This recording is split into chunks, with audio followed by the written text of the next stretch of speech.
Amis du hack, bonsoir, bienvenue dans Les Activistes, votre podcast sur l'actualité du hack, tous les lundis à 18h pour parler de l'actualité du premier et à jamais club de football français, en partenariat avec France Bleu Normandie.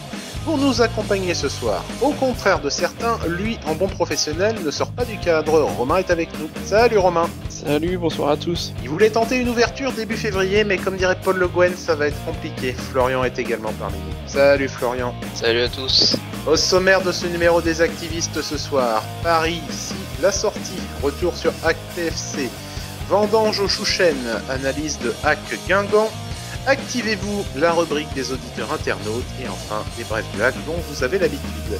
Cette émission n'est pas la nôtre, c'est la vôtre et nous allons vous le prouver maintenant. Les activistes numéro 18, c'est parti. Match en milieu de semaine dernière. Coupe de France à un horaire formidable, le mardi à 16h, pas de diffuseur, c'était très facile pour suivre la rencontre, comme vous vous en doutez, ça ne nous empêchera pas de pouvoir en parler.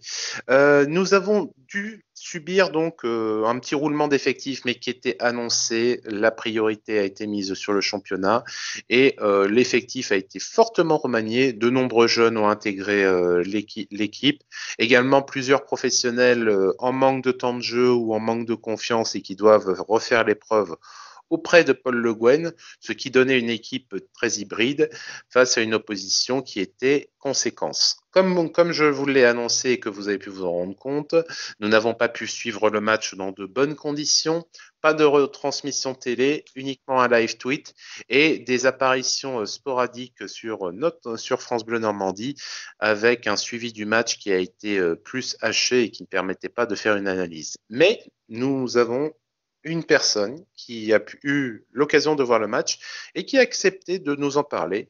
Il s'agit de Thibaut que nous avons interviewé la semaine dernière.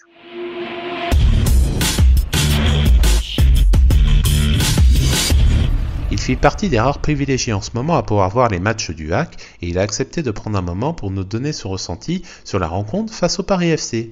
Bonsoir Thibaut. Bonsoir Gilles. Thibaut, donc comme je l'ai dit, tu fais partie des rares personnes qui ont pu assister à la rencontre entre le hack et le Paris FC et on voulait recueillir tes quelques impressions étant donné que le match n'était pas télévisé et que nous n'avons pas eu grand chose à nous mettre sous la dent, mis à part le live tweet du hack et quelques commentaires de François Manoury.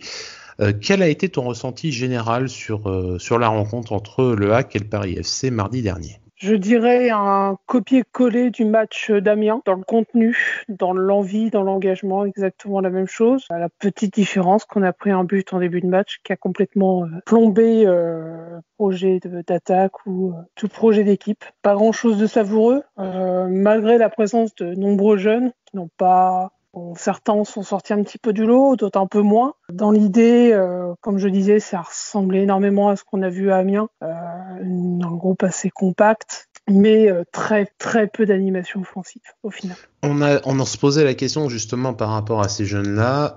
Est-ce que sur les quelques joueurs qui étaient présents dans le 11 de départ, tu en as vu certains qui ressortaient un peu du lot ou est-ce que c'était quand même compliqué de pouvoir vraiment se dire « Ah oui, celui-là, il peut peut-être postuler à un peu mieux » ou est-ce que c'était « il y a quand même encore beaucoup de travail avant de pouvoir toquer à la porte » ? Alors, on peut faire un point joueur par joueur. Fofana dans les buts n'a pas eu grand-chose à faire. Sur le but, il n'y peut rien. Il n'y peut rien. C'est un duel en un contre un. Il est crucifié. Il ne peut rien faire. Il a fait une bonne parade en deuxième mi-temps. Il a été présent. Voilà, il a fait quelques interventions intéressantes, mais pas assez pour juger vraiment de ses qualités et encore moins pour déloger Gorgelin. En défense centrale, il y avait Sanganté associé à Pierre Gibaud. Sanganté, je trouve, au niveau des duels, assez intéressant, assez hasardeux sur ses placements. Il faudra revoir également au niveau du but, puisque c'est un long ballon qui lui arrive dans le dos. Il se fait prendre de vitesse. Il faudra revoir vraiment au ralenti est-ce qu'il n'est pas un peu coupable au niveau de son placement ou au niveau du marquage du joueur. On a eu Mahamoud également, qui était assez... j'ai du mal à donner un avis sur lui. Il est intéressant techniquement, très intéressant techniquement. mais derrière un peu le même profil qu'Abdelli il y a 2 ans. Il a disparu un peu de la circulation, il est revenu. Dans le match, c'est vrai que une fois que les remplacements sont arrivés, on a senti que ça lui a fait du bien, il a été repositionné un peu sur les ailes, ça lui a fait du bien, vraiment, il était beaucoup plus présent. Après, oui, à voir vraiment. Je trouve encore un peu léger pour la Ligue 2, mais peut-être plus d'envie que certains titulaires, on va dire. On est Fofana au milieu de terrain, j'ai bien aimé, vraiment bien aimé, je l'ai trouvé précis, je l'ai trouvé assez puissant, remontée de balle assez intéressante, mais pareil, comme Mahmoud, il s'est éclipsé au bout de la 30e minute, on ne l'a plus revu. C'est dommage. Après, bon, on va faire le tour, on a eu Casimir à droite qui est rentré en fin de mi-temps, fin de deuxième mi-temps. Pour le coup, lui, je l'ai trouvé très intéressant, très intéressant, c'est un joueur que j'ai suivi déjà en U19. J'apprécie beaucoup. Technique, il va provoquer et apporter un vrai danger. Donc, à voir sur le long terme. Donc voilà, après, je me rappelle qui est-ce qu'il y avait d'autre encore. C'est dire comment ils ont pu me marquer. En termes Voilà. en termes de jeunes, je pense qu'on a fait le tour. Justement, moi, je suis Casimir. Je me posais la question quand j'avais vu le 11 de départ de savoir pourquoi Casimir sur le banc alors que Basile a eu droit à une nouvelle chance, alors qu'on sait très bien qu'à la fin de la saison, ce sera au revoir monsieur. Donc, sur le peu que tu as pu voir et ce que tu voyais les années précédentes en équipe de jeunes, pour toi, pour moi, c'est un jeune en devenir. C'est un jeune en devenir. Il a vraiment il a tout pour réussir. Il a l'air vraiment sérieux. Oui, à voir la saison prochaine, je pense qu'on pourra vraiment compter sur lui. Il est vraiment intéressant. Et comme tu dis, au revoir Monsieur Basile. Hervé Basile, c'est une énigme. Hein. On sent qu'il a envie, mais bon, ça s'éteint aussi très vite, quoi. Il a envie 20 minutes et après, bon, dès qu'il faut faire un effort, une accélération, il accélère sur 10 mètres et s'arrête aussitôt. Oui, c'est du Basile finalement. Ça commence bien et ça termine mal. Malheureusement, ça fait que confirmer ce qu'on avait. Dans l'ensemble, donc défaite 1-0, donc mardi soir. Est-ce que dans l'organisation dont tu parlais, ça ressemblait un petit peu à Amiens, tu disais sur certains points, avec quand même le gros inconvénient que tu avais une grosse revue d'effectifs, donc avec des joueurs en manque de confiance, en manque de temps de jeu, ou on va pas se le cacher des fois en manque de niveau. Est-ce que vraiment Paul Le Guen peut se servir de quelque chose dans le match que tu as pu voir, ou alors c'était vraiment histoire de donner à manger à tout le monde et d'avoir une paix un peu dans l'effectif en donnant du temps de jeu à des joueurs qui n'en ont pas? Ça a donné une confirmation, comme à Amiens, Yacouba Koulibaly par exemple a montré qu'il était là. Il a vraiment fait un match très intéressant, beaucoup de montées, beaucoup de centres, beaucoup d'apports offensifs, comme à Amiens hein, justement où voilà, il a ressorti, c'est un joueur qui encore sort un peu du placard et voilà, il est capable du très bon comme on sait parfois du mauvais. Il a fait un bon match, vraiment un bon match. En négatif, voilà, pour moi ça confirme un ressenti que j'ai depuis un petit moment. Mbemba, il était transparent aujourd'hui, vraiment transparent, beaucoup de pertes de balles.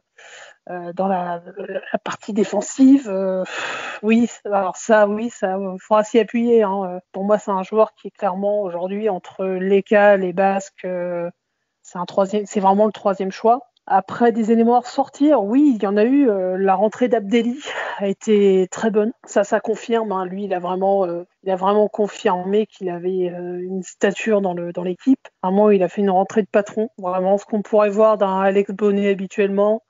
Très demandeur, organisation du jeu, vraiment un très bon placement, technique, très bonne vision de jeu. Oui, ça c'est quelque chose sur lequel il faut s'appuyer. Et l'entente avec Boutaïb également, qui est rentré en même temps qu'Abdelli, c'est intéressante. Voilà, dès que les trois remplacements ont été faits, Casimir, Abdelli et Boutaïb, ça a tout de suite changé la donne et on a senti tout de suite une équipe bien plus agressive, bien plus offensive. Donc oui, ça pourrait être une piste pour l'avenir. Sur le reste, pas grand-chose. Et en tout cas, c'est ce qu'on appelait de nos voeux justement dans la dernière émission des activistes. Donc, on espère justement que ce trio Boutaïd, Abdelli, Bonnet pourra être mis en place. Ensuite, sous quelles conditions et avec quels joueurs, il est certain que c'est intéressant. Thibaut, en tout cas, on te remercie pour ce résumé. Ça nous a fait très plaisir. On espère te revoir prochainement dans les activistes. Il n'y a pas de souci. Merci à vous. On remercie encore Thibaut pour ces quelques moments qu'il nous a accordés. Messieurs, au rendu de ce que Thibaut vient de dire, pour vous, qu'est-ce qui ressort un peu de ce match? C'était c'est pas grave, pas de chance, ou encore une fois, on n'est pas capable de faire grand-chose avec le ballon. Florian, on va commencer avec toi. Qu'est-ce que tu retiens, toi, de cette élimination face au PFC? Comme je l'avais dit la semaine dernière, moi la Coupe de France cette année, elle m'intéresse pas vraiment. Donc qu'on soit sorti, je suis pas du tout étonné ni triste. Je peux comprendre les gens qui le sont car ils sont attachés à la coupe, mais pour ma part, c'est pas le cas. Ce que je retiens juste, c'est dans la compo de Coupe de France d'où on a dit que Polo a fait tourner. Je retiens quand même qu'il y a des jeunes, évidemment. On a Basile qui est quelqu'un qu'on va dire qui est pas très désiré dans le sein du groupe, et on a quand même les 4 recrues du dernier mercato.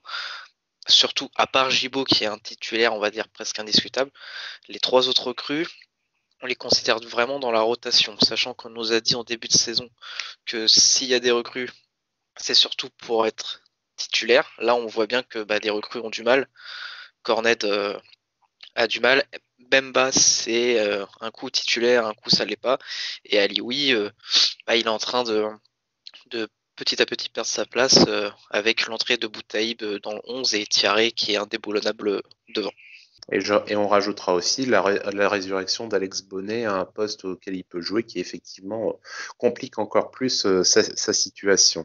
Romain, toi, qu'est-ce que tu as retenu toi de ce match encore éliminé en coupe au premier tour, j'ai envie de dire, c'est pas une nouvelle, mais est-ce que ça a un goût un peu particulier cette année? Oh non, pas vraiment. Mardi, quand ça a joué, je sais pas, moi, j'étais pas dans une journée pour moi où il y avait match. J'ai l'impression qu'il y avait pas de match. On était sur des horaires de bureau. Enfin, c'était non retransmis, etc. C'était vraiment pas évident à suivre. La situation sanitaire, la situation du club, le fait qu'il ait fait tourner l'effectif. Enfin voilà, c'était très anecdotique comme match. On pouvait espérer retenir, pas forcément espérer une qualification, mais espérer de ce match voir peut-être des jeunes éclore ou marquer plus que ça les esprits, encore plus que ça, j'ai envie de dire. Après, comme l'a dit Florian, c'est très très bizarre de voir les 4. Enfin, c'est pas bizarre, c'est pas normal, on va dire, de voir les 4 recrues de Estival alignées sur ce genre de match, ce qui prouve bien qu'elles font, sauf Gibaud bien sûr, mais ce qui prouve bien que les 3 autres font plutôt une mauvaise saison, on peut dire ça, comme le reste de l'effectif. Hein. Voilà, on a Le Gwen, on l'a dit, et le club tout entier, ils ont fait l'impasse professionnellement parlant. On a fait jouer les joueurs qui étaient en manque de temps de jeu, les jeunes, les joueurs qui sont plus désirés. Non, rien à retenir, hein, rien à retenir. Enfin, peut-être le petit score. Je préfère quand même avec cette équipe, ces jeunes-là, je préfère quand même qu'ils aient pas pris une branlée par le Paris FC. Donc, si on peut tirer du positif, c'est ça, c'est le petit score. Mais à part ça, je vois pas autre chose. Hein. En fait, les seules conséquences qu'on va avoir, ça va être sur ce qui va suivre ensuite sur la composition du groupe professionnel. Et il y a déjà un perdant dans l'affaire. Il fait partie des 4 fantastiques, si vous me permettez l'expression. C'est Quentin Cornet qui est passé de recrue normalement qui aurait dû apporter grand-chose sur les ailes à même pas remplaçant, vu que suite à sa prestation face au Paris FC, il est carrément sorti du groupe. Est-ce que c'est pas justement ce genre de joueur qui fait un petit peu symbole du recrutement, qui au final rentre dans la lignée des recrutements des dernières années, c'est-à-dire les recrues qui finissent pour la plupart sur le banc de touche par manque de niveau, manque de constance et surtout manque d'apport à l'équipe première dans ses objectifs, Romain, pour toi. Oui, il est tout à fait à l'image de ce qu'on vit depuis maintenant un sacré nombre de saisons. Je veux dire, je sais pas à combien on peut estimer le nombre de recrues qui a marqué les esprits, qui a eu une place de titulaire indiscutable. Cette année, on est à 1 sur 4. Je pense que c'est un bon ratio par rapport, enfin un bon ratio dans le sens, c'est ce ratio qu'on vit là depuis quelques saisons. Une recrue sur 4, une recrue sur 5 arrive à choper une place de titulaire, à amener quelque chose au groupe. C'est vraiment trop peu.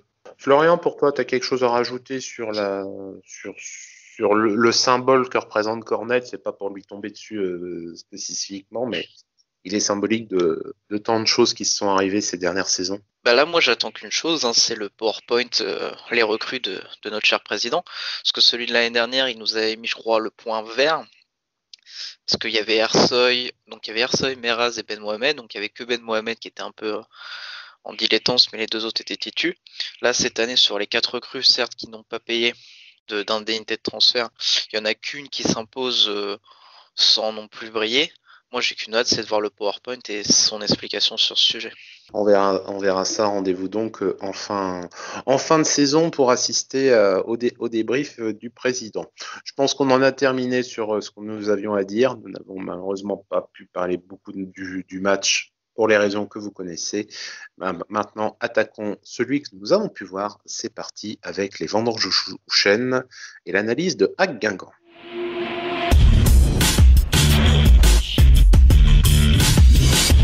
Cette rencontre était attendue par tous les supporters avec beaucoup d'impatience, sachant que le match de Coupe de France a été volontairement mis de côté et que nous avions assisté à une première qui, sans être flamboyante, a amené quelques encouragements et quelques motifs de satisfaction. La rencontre face à Guingamp prenait une toute autre tournure et la victoire était très importante dans plusieurs objectifs, s'éloigner de la zone rouge et y enfoncer un peu plus l'adversaire de samedi soir qui, lui, aurait dû rester dans la mélasse.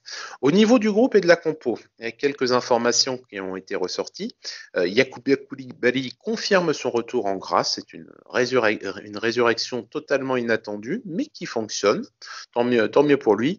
Jean-Pascal Fontaine, alias Totem d'immunité, qui retrouve sa place de titulaire sur le flanc droit de l'attaque, avec la réussite qu'on peut imaginer avant le match, et Imad Abdelli qui était trop juste pour pouvoir être titulaire et qui a donc pris place sur le banc de touche.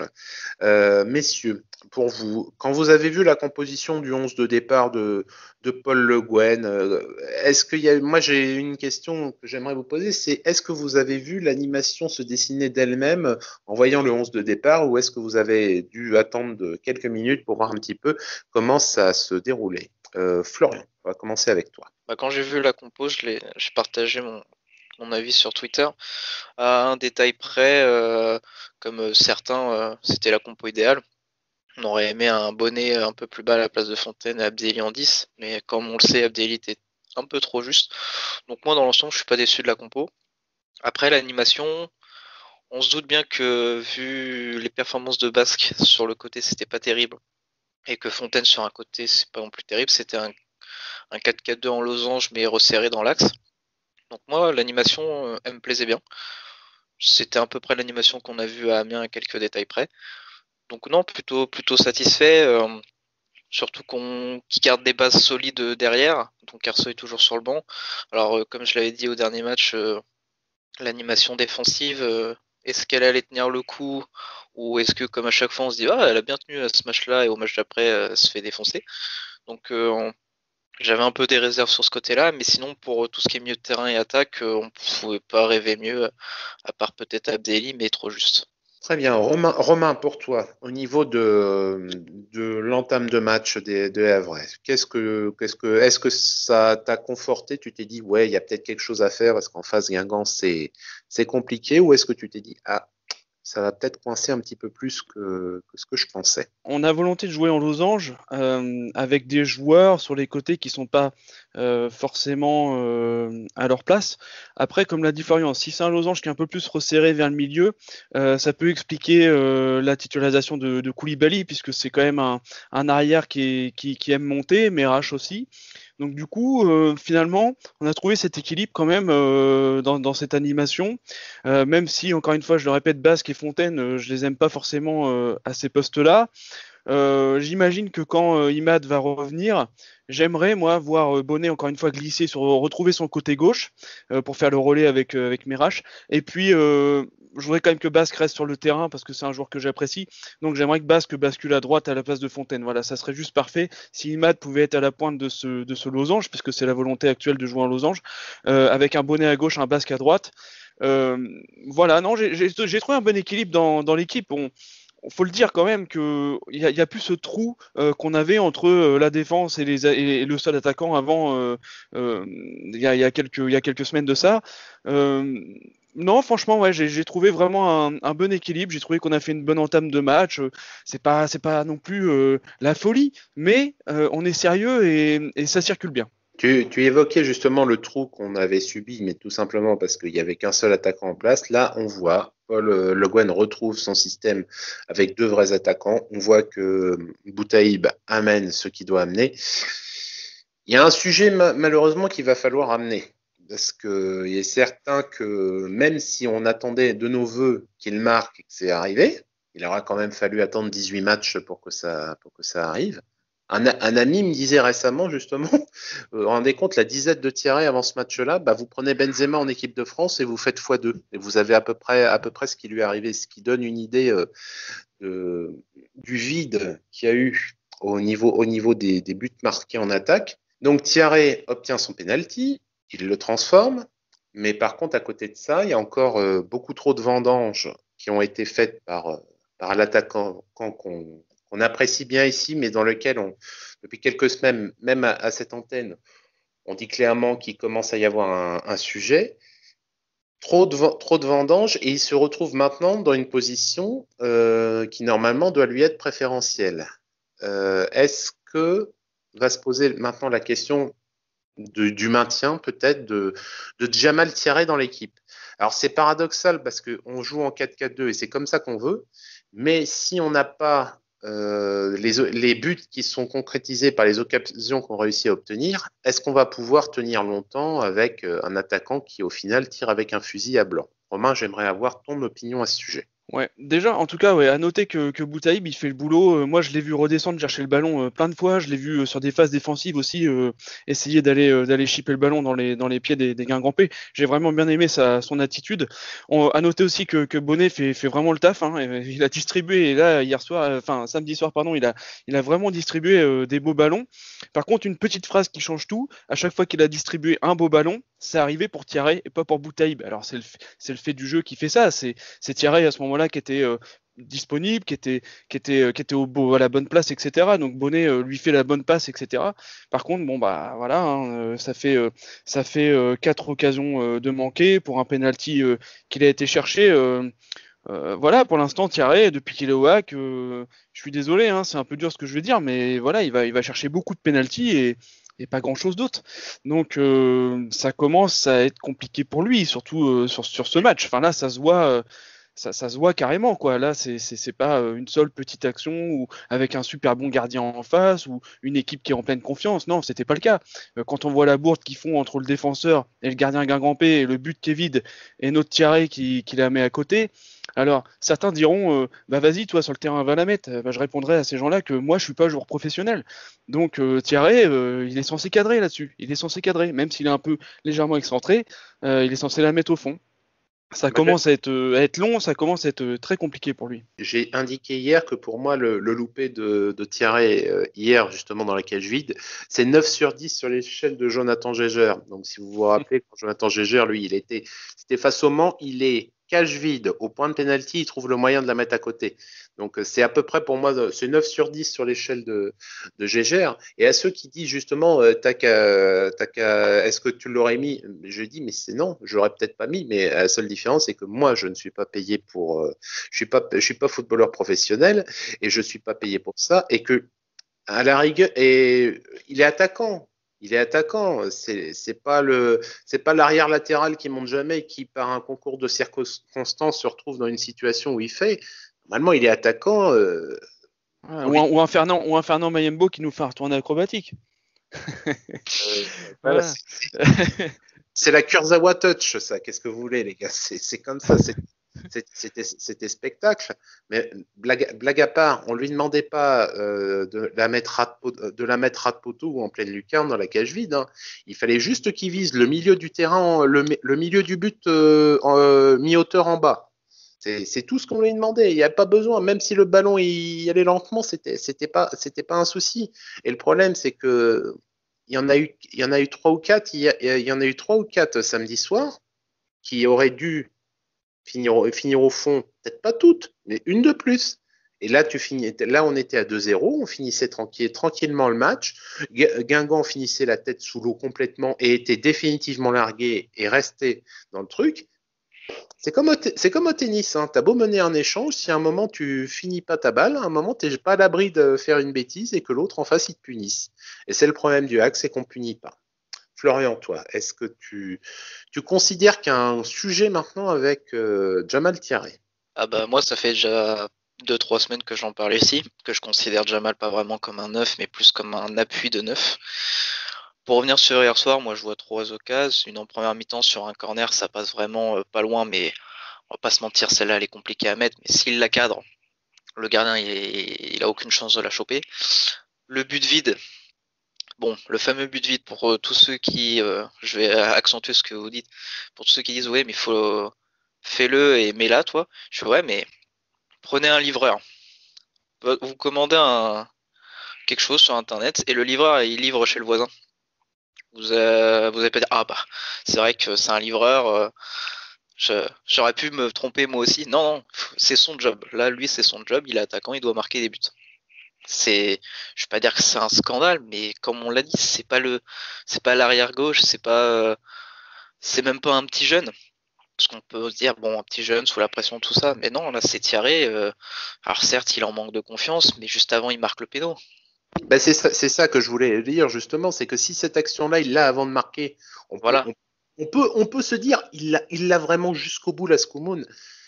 Là, non. Bah non, même là cette excuse-là, il l'a pas pour lui. Et sur ça, ce que je voulais dire, c'est que s'il la cadre, mais qu'il n'y a pas assez de force et que l'un défenseur vient la choper, pas de problème. Pas de problème, ça arrive, mais au moins il a cadré la frappe. Là, il la cadre pas.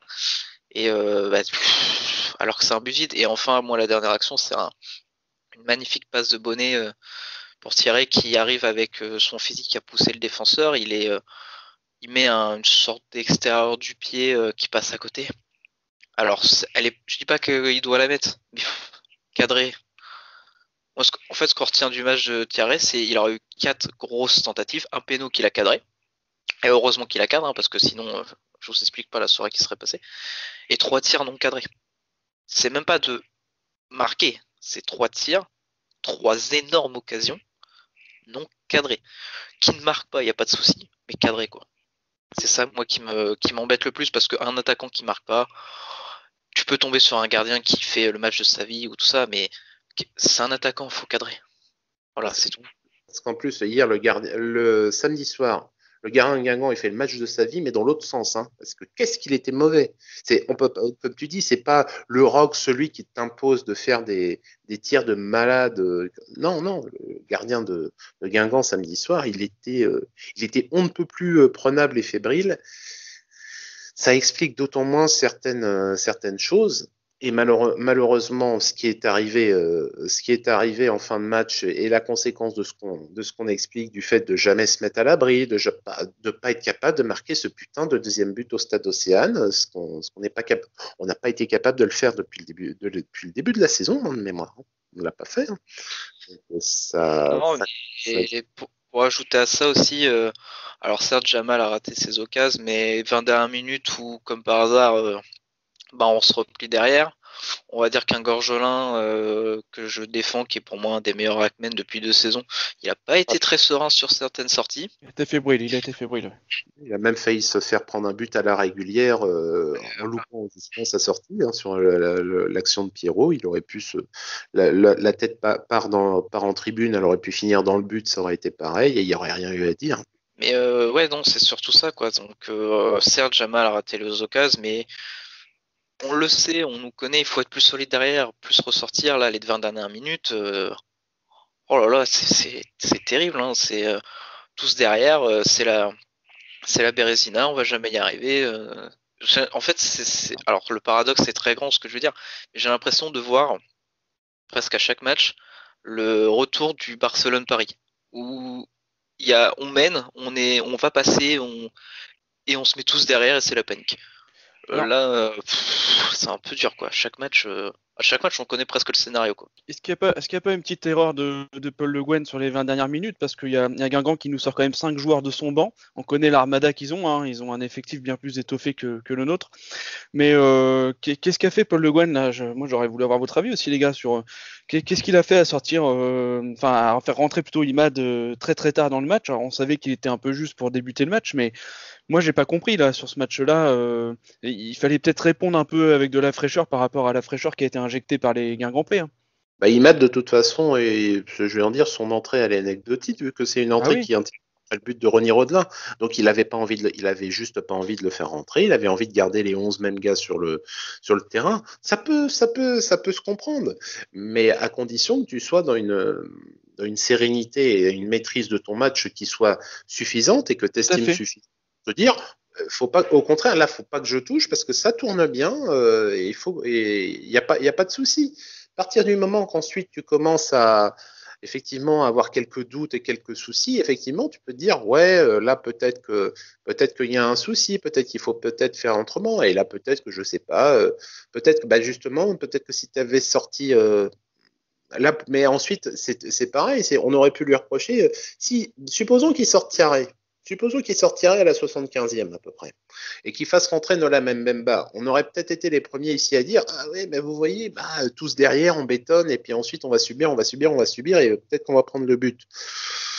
Je sais pas exactement quel a été son souci. Ce qui est certain, c'est que de toute façon, à partir du moment que tu te fais égaliser, c'est fini. Hein. C'est la conséquence, comme disait Florian, c'est la conséquence logique d'un schéma de jeu qu'on voit répéter. Et ce qui est peut-être plus dur, c'est que peut-être que les joueurs vont se convaincre eux-mêmes que quoi qu'ils fassent, ça va finir comme ça. Et là, par contre, on va rigoler beaucoup moins. Je sais pas, parce que quand on voit les déclarations de Bonnet sur certains matchs, là, on va pas se mentir, hein, le match en soi, il est très correct. Niveau statistique, bon, c'est un peu équilibré niveau possession, on a un peu plus de tiers. On va pas se mentir que les grandes occasions, on les a eues, pas Guingamp. On doit gagner le match, pour moi, assez facilement. Thierry doit au moins avoir un doublé, voire un triplé si il règle la mienne. Faut tirer aussi du positif. Contrairement à ce qui se passait il y a quelques mois, là, on s'en sort plutôt bien. En termes de jeu, évidemment qu'en termes de points, l'histoire est pas la même. Mais en fait, maintenant, il y a juste à régler un souci qu'on a toujours eu depuis le début, c'est être tueur devant. Sauf qu'au début, on n'avait pas d'action. Maintenant, on en a. Alors, c'est plutôt positif. Maintenant, il faut juste les mettre. Alors, est-ce que ça passe par un Thierry à remettre en confiance ou un autre attaquant à mettre? Moi, pour ma part, j'ai l'impression que Thierry, quoi qu'il fasse, il apporte tellement dans ce côté combattant, aller chercher les pénaltys, se donner à fond, que je le vois même pas. Enfin, moi, je le ferais sortir un peu pour tenter autre chose. Mais avec qui? Bentil, Alioui, avec un Bouteille, pourquoi pas. Mais non, il faut tirer du positif. Le résultat est frustrant. Moi, j'ai été très déçu hier soir. Mais contrairement à avant, au moins maintenant, on a des occasions. Elles sont très franches en plus. Faut juste savoir être tueur. Et pour l'instant, le hack ne l'est pas. Je suis d'accord avec ton analyse. On est passé de matchs mauvais et chiants au possible. Et samedi soir, c'était un match brouillon. C'était pas mauvais, c'était brouillon. Et ça, effectivement, on est sur une voie de guérison, mais c'est très long. Mais par contre, quand tu dis il faut remettre Thiaré, comment on remet Thiaré en état de marche? On le fait sortir, on perd toute son activité, on le laisse sur le terrain et il est susceptible de s'enfoncer dans son manque de confiance devant le but. C'est vraiment, on est dans un cercle vicieux avec Jamal, il faut vite qu'on en sorte pour que ça se passe pour le bien de toute l'équipe. Dernière question, messieurs. Si nous avions gagné samedi, on recollait 3 points d'avance, on recollait 3 points à Guingamp, excusez-moi, on recollait 3 points d'écart à Guingamp, ce qui faisait qu'on les aurait bien mis à l'écart, et nous aurions actuellement 9 points d'avance sur le barragiste, et on pourrait commencer à se dire, ouais, bon, normalement, ça devrait le faire, il y a trop d'équipes derrière nous pour qu'on puisse vraiment se faire peur. On n'a pas été capable de tuer la rencontre de samedi soir. Est-ce qu'on a gagné une chose avec cette rencontre, c'est le droit de se faire peur jusqu'au bout. Romain. Ah oui, c'est clair. On a le droit de regarder dans les 3 rétros de la voiture là. Là, maintenant, ça va arriver de tous les côtés, au milieu, à droite, à gauche, ça va arriver de tous les côtés. Non, on est plus qu'à 6 points du premier barragiste. On a loupé trop d'occasions contre des concurrents directs. J'ai pas le calendrier sous les yeux, mais enfin, je sais qu'on va jouer Niort et Paris FC là sur les prochains matchs, donc c'est pas forcément des matchs faciles qui s'offrent à nous. Ce qu'il fallait pas perdre, ou en tout cas ce qu'il fallait espérer gagner ou distancer, c'était les Valenciennes, les Guingamp, les Chambly, les Rodez. Enfin, Chambly on a gagné, mais bon. Mais non, là on a le droit de se faire peur jusqu'à la fin, je pense, hein, sincèrement, hein, à moins qu'on retrouve une efficacité dès la semaine prochaine. Moi, je veux rejoindre l'analyse de Florian avec laquelle je suis complètement d'accord. Dans le jeu proposé et dans la circulation du ballon et dans la création d'occasions, dans l'activité, il y a forcément du positif. Maintenant, on n'a toujours pas gagné le match et là, maintenant, ça commence à urger. Florian, comme dirait notre président, ce qui est important, c'est de gagner les matchs. Quand on en gagne un sur les 12 derniers, est-ce qu'on peut espérer autre chose que jouer le maintien et se faire peur jusqu'à la 38e journée? Moi, ce que je vais dire, c'est assez paradoxal. Alors, évidemment, j'attends le match de Chambly parce qu'ils ont un match en retard qui sera le 27 contre Niort, notre prochain adversaire. Donc, c'est plutôt intéressant à regarder parce que, premièrement, on voit le 19e, enfin le 18e. Alors, c'est quand même fou de dire qu'on est le Havre et qu'on regarde le 18e, mais bon, ça on passe outre. Et en plus, Senior, c'est la prochaine équipe qu'on affronte, qui aura évidemment des matchs des jours de repos en moins. Donc c'est très intéressant à regarder. C'est fou de se dire qu'un Chambly Niort, c'est intéressant à regarder. Ouais. C'est fou à dire. Je vais être franc avec vous, je vais pas regarder, je vais juste regarder les stats et les résultats. Mais c'est juste pour noter ça. Après, moi bizarrement, je suis pas inquiet. En fait, c'est ça le. Alors évidemment, on en reparlera dans 3 semaines et j'espère que mon analyse sera bonne et ne pas me tromper. Mais de ce que je vois depuis 2-3 matchs, c'est ok. Alors moi j'ai toujours une appréhension, c'est la défense, parce que à chaque fois je le dis, oh ce match-là c'était plutôt bon, et le match après on s'en prend 2, on s'en prend 4, on s'en prend 5, enfin on se prend une vague et on se dit bon ça a été nul, il faut changer. Pour l'instant ça va. L'animation offensive est mieux, c'est pas non plus l'extase, mais c'est mieux. Il y a juste à être tueur et c'est vrai que le problème Thierry alors il coïncide parfaitement au hack cette saison, mais il coïncide pas avec la situation dans laquelle on est, où on doit tuer et marquer. Donc c'est assez paradoxal. Moi je les sens bien. Il y a quand même, quand je dis il y a un peu de marge. Le problème de la Ligue 2, c'est que c'est très compact. Par exemple là je vois que Niort, ils sont 11e, s'ils gagnent, ils passent 6e, 7e. C'est pareil derrière, si t'es 15e et que tu fais une victoire, tu peux remonter à la 10e place. Donc c'est vrai que c'est paradoxal. Nous, on est 13e, le 18e, il y a 6 points d'écart. J'ai envie de dire, j'y crois. Le problème, le problème est le même. Depuis le début, il faut vraiment marquer, quoi. C'est ça le souci. Pour le match contre Niort, il sera crucial, c'est pas le mot, mais on va dire très important sur le fait que justement, c'est une équipe qui aura pas beaucoup de repos. Nous, on a pu préparer voir un schéma de jeu qui est plutôt intéressant. Je vais mettre une petite piécette, je pense que ça sera le même. Voir Abdelli. Mais je pense que connaissant Polo, ça sera sans doute le même. Donc ouais, non, moi je suis pas inquiet sur ça. J'espère être conforté sur cette saison, mais moi je pense que... Alors, est-ce qu'on va être 100% serein? Non, parce que c'est le Havre. Mais je les sens se maintenir. Je pense qu'on va pas être stressé jusqu'à la dernière journée.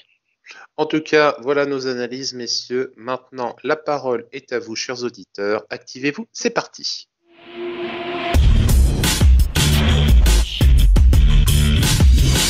Tu as fait le tour d'Internet, Romain, et tu as récupéré les meilleures réactions de nos éditeurs internautes. Qu'est-ce qu'il en ressort ?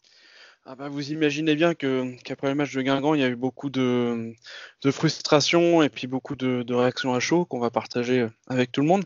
Je vais commencer par Tiranor, qui remercie Jamal. Il faudrait songer à avoir des attaquants qui savent tirer au but. Mauvais avant Tino, bon en soutien, nul après Tino, dure réalité du joueur. Il veut ajouter aussi qu'il trouve que Le Guen a été fautif plusieurs fois sur des résultats de merde. Mais là, à part ces changements, parce qu'il trouve que ça fonctionnait pas trop mal, donc pareil, il trouvait qu'il fallait rester comme ça. C'est Jamal qui a bouffé la feuille, il en met 3 et on n'a pas toutes ses critiques. Ah, c'est vrai, c'est ce qu'on a dit, hein, c'est Jamal, il doit au moins avoir un doublé, voire un triplé.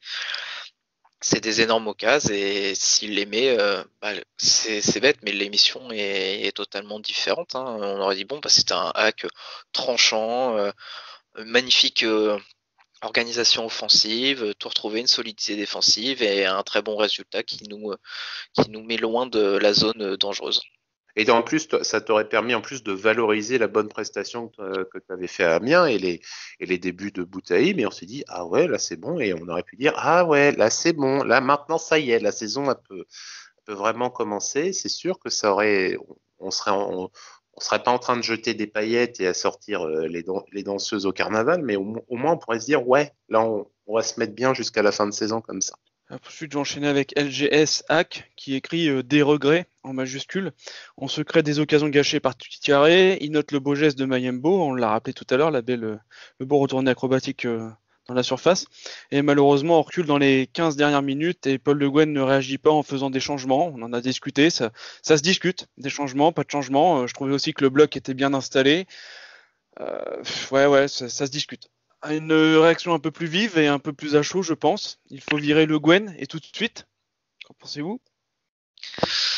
On peut pas reprocher à Le Guen un attaquant qui loupe 3 occasions. Là, sur ça, c'est un peu dur. Les changements, pourquoi pas. Après, pareil, éternel débat. Moi, je vois une équipe solide pendant 90 minutes. Au moins 75.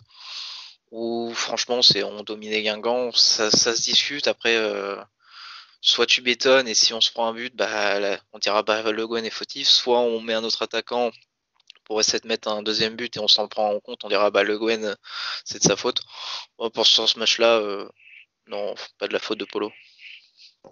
Non, pour moi c'est toujours non et ce sera toujours non jusqu'à la fin de la saison. On passe d'un Polo à un autre Polo, parce que Polo LH nous dit dans le jeu au milieu c'est pas moche, mais offensivement c'est le néant. On est tombé sur une équipe encore plus la tête sous l'eau que nous. Il nous faut un péno bidon pour marquer et on n'est pas foutu de cadrer, même quand on nous fait des offrandes, c'est bien fait pour nous. En parlant de péno bidon, effectivement celui sifflé sur Thierry, on va dire qu'il est gentil pour nous. Par contre, il y en a eu un oublié en première mi-temps quand même sur Boutaïb, non? Alors celui sur Boutaïb, effectivement sur la première partie de l'action, il n'y a pas faute, mais sur la deuxième, oui, donc il aurait pu y avoir penalty. Par contre, péno bidon, sur celui qu'obtient Jamal, je suis désolé. Alors déjà, on voit pas, mais au départ de l'action, déjà le Guingampais touche le ballon de la main, donc à ce moment-là, l'arbitre peut siffler directement. Ensuite, et sans déconner, si on commence à considérer que l'accrochage qu'il y a eu, il n'y a pas pénalty là-dessus, on siffle jamais pénalty, sauf à moins de plaquer le gars. Donc non, il est pas bidon. Il fait pas partie des plus flagrants, mais pour moi, il est pas du tout bidon. Après, prendre en compte aussi, on a une vue caméra, mais dans l'action, quand vous partez en courant et que quelqu'un vous touche le bras, vous déséquilibre. Je sais pas s'il y en a beaucoup qui ont fait du foot. Se faire déséquilibrer en pleine course, même si c'est léger, tu peux vite te retrouver au sol et alors bidon non, généreux peut-être pas, mais c'est pas non plus oui, il n'y a pas découpé les deux jambes sur un tacle assassin, les deux pieds décollés en avant, oui c'est sûr, mais c'est parce que Ersoy lui a pas montré comment faire, c'est pour ça. Exactement. Et c'est pour ça que lui il est sur le terrain et pas Ersoy. Ok, j'enchaîne avec Roméo Clos, du jeu, de l'envie, mais énormément de maladresse. Thierry, ça va plus du tout, Gorgelin fait peur, Fontaine casse le rythme, Mayembo, impérial encore. Et puis LG Steve, une déception, presque pas une surprise malheureusement. Au bout d'un moment, je ne pardonne plus de Jamal, aussi gentil et honnête soit-il, il rate trop d'occasions. On aurait largement dû breaker, et on sait que le hack est fragile dans les 10 dernières minutes. Bah oui, mais je vais revenir sur Jamal. Moi, je me souviens d'une action, alors je sais plus c'est contre qui, où il est tout seul, où il part tout seul derrière la défense et il tire, mais extérieur surface, alors qu'il attend de rentrer dans la surface pour prendre le gardien. Il y a les matchs là. Il y a des occasions aussi où soit il tire trop tôt, soit il tire à côté. Ça confirme. Alors là, j'espère que je vais me tromper sur les prochaines semaines.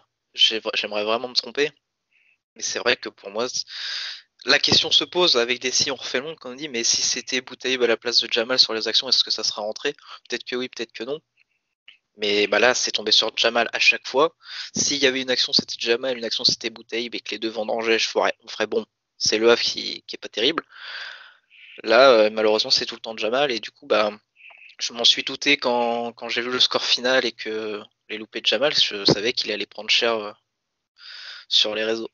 Oui, bah on s'en était pas caché que qu'il risquait d'y avoir des balles qui allaient voler au-dessus de la tête de Jamal lors de cette émission, mais malheureusement, effectivement, c'est ce que me dit Florian. Le problème, c'est que il y a que lui. Il y a que lui qui a eu des occasions, donc bah, malheureusement, tous les lopés, ils sont pour sa pomme. C'est pas, il peut pas être noyé dans un collectif mauvais. C'est pour le coup, il y a que lui qui prend cher parce que il y a deux postes, les deux postes les plus exposés, c'est au bout de la ligne. Hein, c'est le gardien et l'attaquant. Hein. Quand le gardien il fait des toiles, on voit que ça, et bah, quand l'attaquant il les met à côté, on voit que ça aussi. Et j'ai encore deux réactions à partager avec vous, et justement une qui revient encore malheureusement au non-cadrage de Jamal, c'est Keep Punching Daniel. Alors c'est pas un tweet que je vais lire, mais c'est une image, vous vous souvenez des supporters qui avaient tenu des flèches en indiquant la direction du but dans les tribunes. Et j'ai rigolé hier, et c'est donc Keep Punching Daniel qui nous a rappelé ça sous le tweet de Actu, en rapport avec, avec les actions ratées de Jamal. Donc voilà, on n'a pas hésité à le repartager.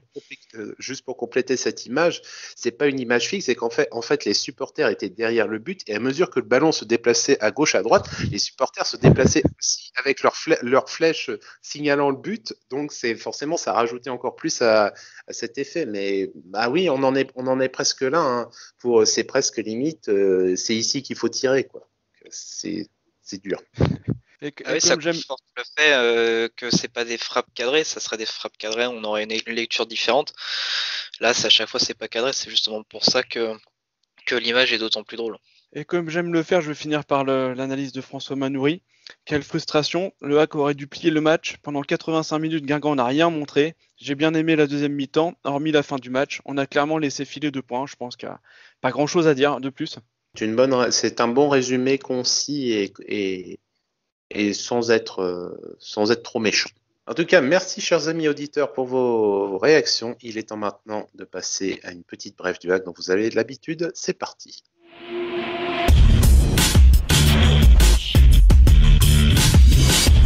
Hack ici, la première de Michael Bunel à la tête de l'équipe féminine. Score final 0-0. Un match apparemment où les deux équipes se sont rendues, à toi, à moi, même si les Ciels et Marines ont eu des possibilités très, très chaudes, avec entre autres un but refusé à la dernière minute sur un hors-jeu apparemment très, très contestable, ce qui confirme que quand tu es enlisé et au fond du classement, il y a tout qui se ligue contre toi pour que tu puisses pas en sortir. Messieurs, la première donc de Michael Bunel, il reste encore 10 matchs derrière. Ça le fait ou ça le fait pas? Un match comme ça, quand tu joues contre un rival pour le maintien, c'est dur de partir avec un 0-0, surtout avec la fameuse histoire du but refusé. Après, j'avais vu sur le réseau que ce maintien de première division, il va jouer limite au nombre d'équipes qui feront plus de matchs nuls. Parce que là, j'ai le classement sous les yeux. Ici, 10e qui est sauvé à 7 points, Soyaux 11e 7 points et Le Havre 5 dernier avec 5 points. Alors évidemment là celui-là il va aller mieux le prendre et remonter à 7 points avec tout le monde. Enfin du coup ici il sera descendu. Ça va jouer sans doute au match nul. Après comme on le dit, en soi Le Havre n'est pas déplaisant, n'a pas à rougir des matchs qu'ils font, mais à chaque fois ça perd de pas grand chose. Et c'est là le problème. Là le prochain match c'est Guingamp. C'est pas un adversaire non plus très important, mais c'est c'est une équipe qui a déjà 16 points. Donc c'est rageant. On avait dit que pour nous le maintien allait jouer dès la reprise. Là, c'est quand même une belle occasion de manquer, sachant qu'à mon avis en fin de saison, si le calendrier suit, on va affronter les mêmes équipes qu'avant la trêve. Donc les Paris, Lyon, tout ça. Donc là, si on n'est pas en dehors de la zone de relégation à ce moment-là, ça risquerait d'être terminé, je pense. On en avait déjà parlé. Il fallait pour nous assurer le maintien de cette équipe à la fin février, sans quoi ça serait compliqué. Romain, est-ce que tu veux conclure toi aussi sur ce match? Oui, bah disons, bon déjà je voulais noter le retour des filles à la cave verte, c'est un petit clin d'œil plutôt sympa, plutôt bien, et puis je trouve que c'est à l'échelle, sans dénigrer la D1, mais la Arkema, mais je sais pas, je trouve ça plus chaleureux pour elle de jouer à la cave, voilà, c'était une petite aparté. Après c'est une cartouche de grillé, déjà une. En avant-match, Constance Picot, la gardienne et l'entraîneur disaient que c'était un match important sans pour autant jouer le maintien sur ce match. Faut pas se voiler la face, hein, on aurait quand même préféré une victoire. En plus, je crois que si on gagnait, on sortait on lâchait la dernière place. Ouais. Donc même pour le moral, c'était très important quand même de repartir avec les 3 points sur ce match. Rien que pour psychologiquement lâcher cette dernière place qui nous colle au basque depuis un certain temps maintenant. Bon, après, positif, hein, on n'a pas perdu. Ça faisait un moment, hein, ça faisait je crois 8 matchs, il me semble que j'ai vu passer ça. Hein. Je veux pas dire trop de bêtises, mais il me semble que ça faisait quand même très très longtemps qu'on n'avait pas perdu. Donc pour une première, c'est quand même le côté positif. Mais comme l'a dit Florian, il faut se sortir de ce gourbi avant encore une fois de rencontrer le quator de tête de cette D1 Arkema, parce que on sait très bien que là c'est encore une fois, je vais pas dénigrer, mais on sait très bien que c'est 0 point, ou alors 1 point sur ces 4 matchs contre les 4 premiers, mais pas plus. Donc voilà, on va dire une demi-cartouche de grillé. En tout cas, bonne chance aux filles. On compte sur vous. Vous pouvez le faire.